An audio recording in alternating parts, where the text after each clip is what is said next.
What's up, guys? Today we're here to debunk the theory that the Lakers can beat the Clippers in a 7-game series, which is outlandish. So I'm just going to dive right into it. Let's look at the head-to-head matchup between the team's two best players, Kawhi Leonard and LeBron James.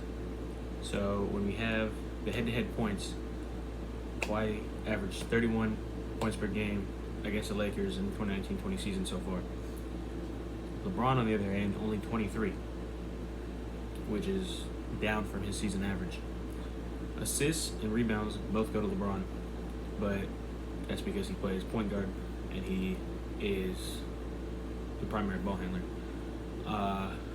The Clippers are 2-1 against the Lakers this year.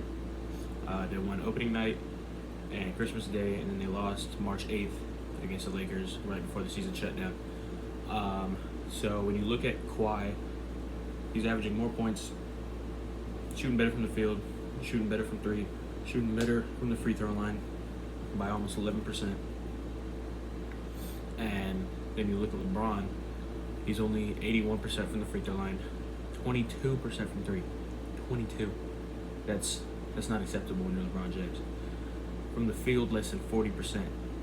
So he's shooting 38% from three, 22% from. Actually, sorry about that.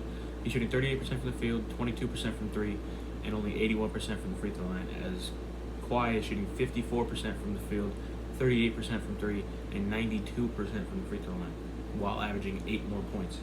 So, I mean, take your pick there, but it's kind of obvious who's been the better player in the season series so far. So, when you look at it, if everything goes the way that everybody believes it will, and they face each other in the Western Conference Finals down in Orlando at the Worldwide Center of Sports, then you have to believe that Kawhi is going to continue what he's done and just completely dominate LeBron while guarding him on the other end and locking him up.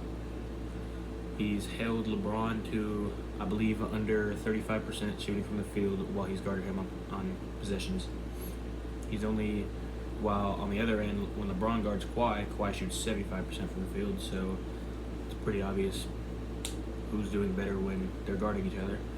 So, I mean, that matchup that easily goes to Kawhi this year. I don't know, nobody has another argument that they can use to say that LeBron has been the better player when matched up with Kawhi, because all the numbers point in Kawhi's direction. So does the eye test.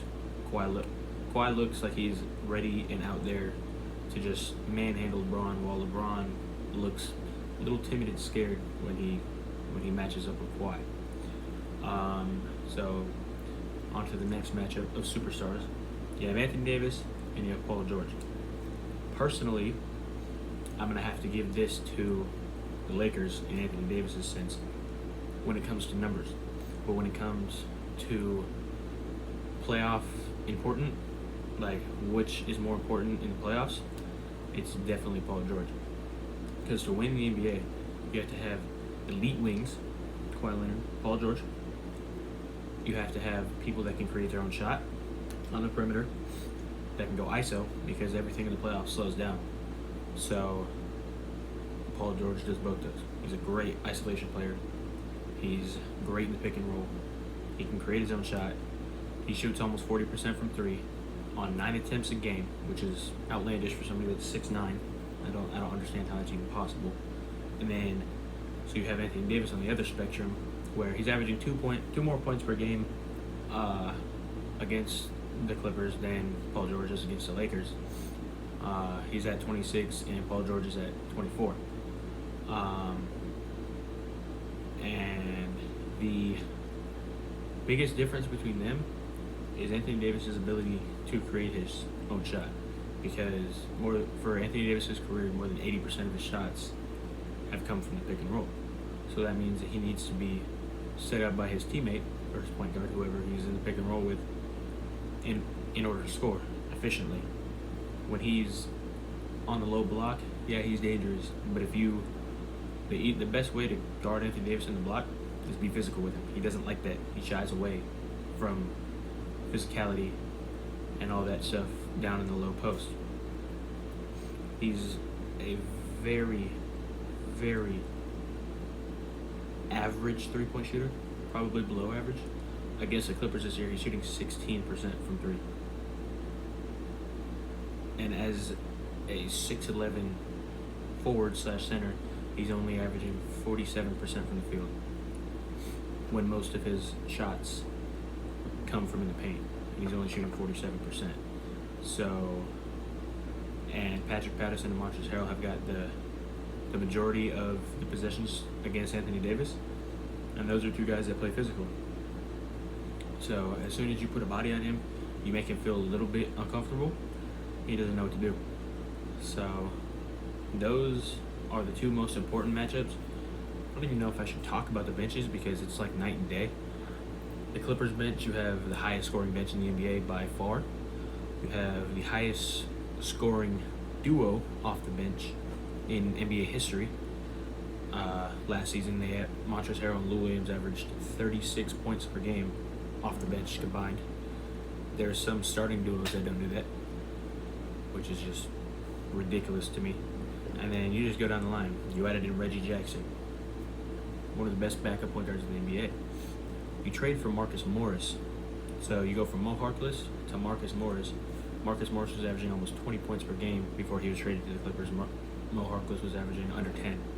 So, and then you go down the line even further. You have Patrick Patterson, good defender, good three-point shooter. If it's a Zubac, he's one of the best up-and-coming centers in the NBA. Landry Shamet, three-point specialist. Every team needs one of those. He can also handle the ball. He can also defend on the other end. So, JaMychal Green, that's another one. Three-point specialist, physical, doesn't care when he has to be a little dirty sometimes. He likes to do the dirty work. And then you look at the Lakers, their third best player is averaging 11 points per game, 12 points per game. Kyle Kuzma, that's down from almost 19 last year. So when it comes to the playoffs, you count on superstar success, but when those superstars have an off game or getting locked down, like the other team just completely wants to shut them down and make the other guys beat them, then you need that. And I don't believe the Lakers have a third guy that you can throw the ball to and be like, go get me a bucket, because our superstars can't do it right now. They're focusing too much on them, so go get a bucket.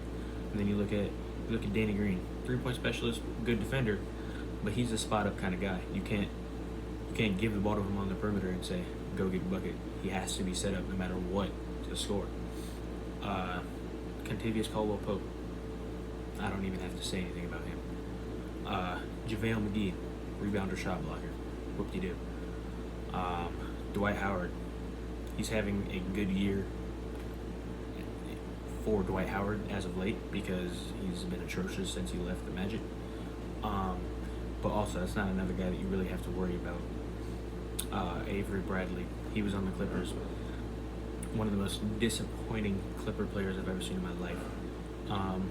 He's not playing awful with the Lakers, but he's not playing good. So that's another guy. He's not really a threat.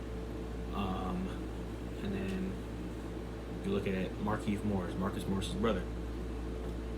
He's not a threat. He's under 15 minutes per game. So, I mean, the bench obviously goes to the Clippers. So, I mean, I would love to hear anybody's thoughts about how they think the Lakers will beat the Clippers in a 7-game series. But I don't even want to hear any of the who's going to guard Anthony Davis or whatever, because when he's guarded by Patrick Patterson and Montrezl Harrell, those are the two best defenders for Anthony Davis this year. When I believe they guarded him, the metrics were if they guarded him for more than 10 possessions a season, and those were the two best. So if you can think of a logical reason why that the Lakers would beat the Clippers in a 7-game series, I'd love to hear it. I don't think they will, unless one of our guys gets hurt. which in that case, it's not really a impressive victory. So yeah, that's me debunking all the psycho Laker fans out there that think that they are actually better than the Clippers. And don't bring up seeding. We're only 5 games back from you guys, and we've only had a fully healthy roster for 12 games. 12, and we only lost 1. So good luck trying to find something that will change my mind, because there really isn't anything out there. So yeah, thank you.